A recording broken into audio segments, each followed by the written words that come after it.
যদি আমার জীবন শেষ হয়ে যায়, মাটির মধ্যে যদি আমাকে শোয়া দেওয়া হয়, আমার সব জমিন থেকে মুছে যাবে। মানুষ আর কোনোদিন আজহারি বলবে না। মানুষ বলবে লাশ কখন আসবে, লাশের গোসল কখন হবে, জানাজা কয়টার দিকে, লাশের দাফন কাফন কয়টার দিকে।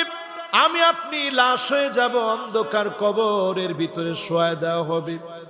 কবরের ভিতরে যেদিন শোয়া দেওয়া হবে, আপনি আপনার ছেলে আপনার বাচ্চার আওয়াজগুলা শুনবেন।